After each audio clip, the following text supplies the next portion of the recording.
Bonjour Aude Bonneau. Vous avez choisi N-Info pour faire une mise au point sur votre situation et votre positionnement sur les élections législatives prochaines. Alors, allons droit au but.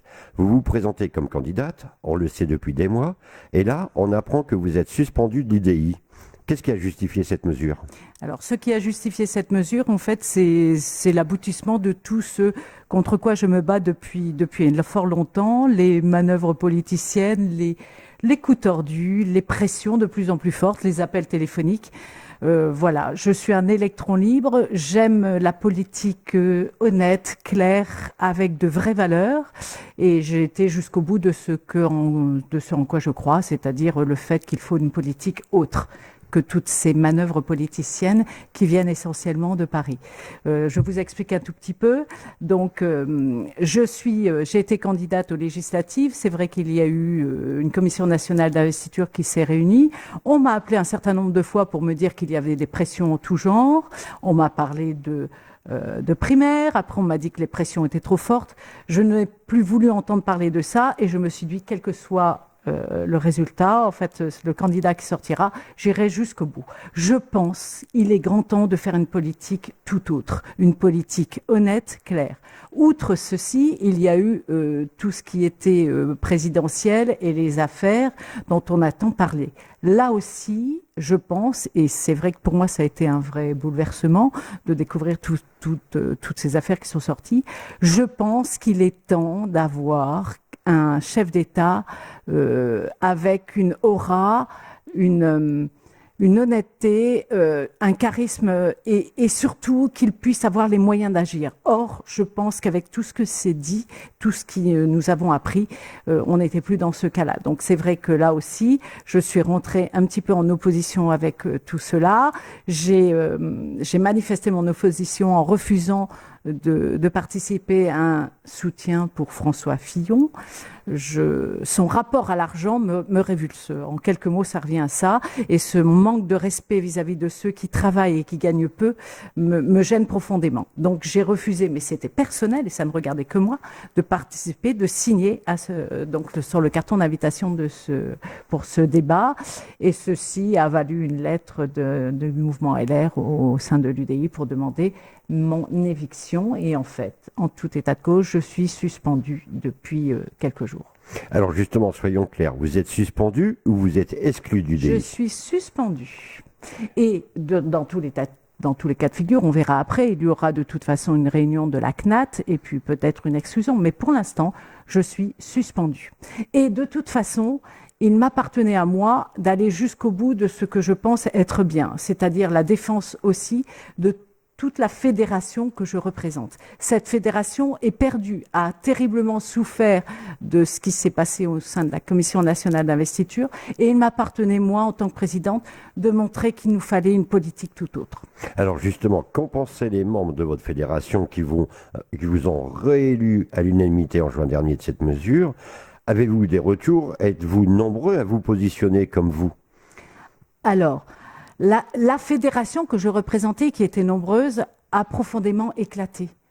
Depuis tout cela, en fait, déjà dès les régionales, on avait le sentiment que les militants, les adhérents n'étaient pas écoutés dans leur choix.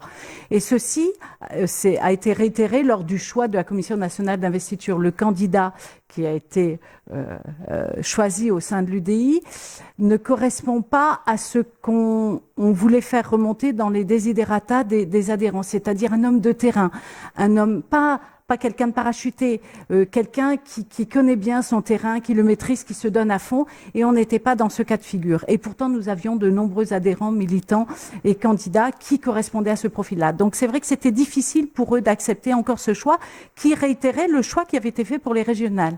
Donc un peu de difficulté. Nombreux ont été ceux qui sont partis de la fédération, qui ont été rejoindre Emmanuel Macron. Il y en a un grand nombre. Il y en a un certain nombre qui ont été rejoindre François Fillon et un petit nombre qui ont été rejoindre Nicolas Dupont-Aignan. Ce qui veut dire qu'à l'heure actuelle, la fédération n'existe plus, a explosé avec toutes ces affaires. Et il m'appartenait à moi de dire qu'on ne pouvait pas agir de cette façon-là.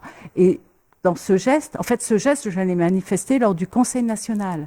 J'ai été lever la main pour me mettre en opposition sur l'accord qui avait été signé, pour dire non, il ne faut, voilà, on ne veut plus de cela. Il faut respecter la base.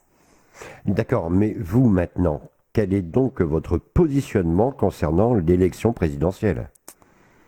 Alors, je veux un président fédérateur qui ait les moyens d'agir. Et je veux quelqu'un qui ait agi dans le respect de tous. J'ai été très déçue par l'attitude de François Fillon. Très, très déçue. Je ne supporte pas son rapport à l'argent. Et pour tout cela, et après avoir bien réfléchi, bien analysé les programmes, je vais soutenir Emmanuel Macron. En mon âme et conscience, je dois soutenir Emmanuel Macron. Donc on le répète, vous soutenez Emmanuel Macron? Oui. D'accord. Et en ce qui concerne les élections législatives, êtes-vous toujours candidate? Oui. Tout ce qui s'est passé ne vous incite pas à arrêter? Non, pas du tout. En fait, je peux vous dire même que ce qui m'a permis de tenir au-delà de tout ce qui était très politique, c'était ce que j'ai fait, c'est-à-dire sillonner les 202 communes.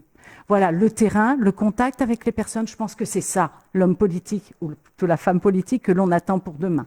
Quelqu'un qui est à l'écoute, qui connaît son territoire, qui est capable de défendre et qui croit en ce qu'elle a envie de faire pour l'intérêt général. Vous devenez donc une adversaire à Christophe Coulon? Peut-être, sûrement. Adversaire, je ne sais pas, parce que sincèrement, on n'a pas du tout le même profil. Je pense que j'ai un profil de... Je ne vis pas de la politique. Je ne vis pas de la politique. J'ai envie de travailler pour mon territoire. J'ai envie de me dire, si j'ai le bonheur d'être élu, dans 6 ans, j'aimerais pouvoir me dire, tu as fait beaucoup pour ce territoire. C'est tout ce que je demande. Je pense que là-dessus, on n'a pas tout à fait la même vision de ce que va être le mandat.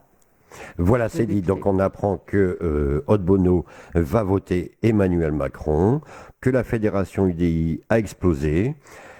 Que dire d'autre?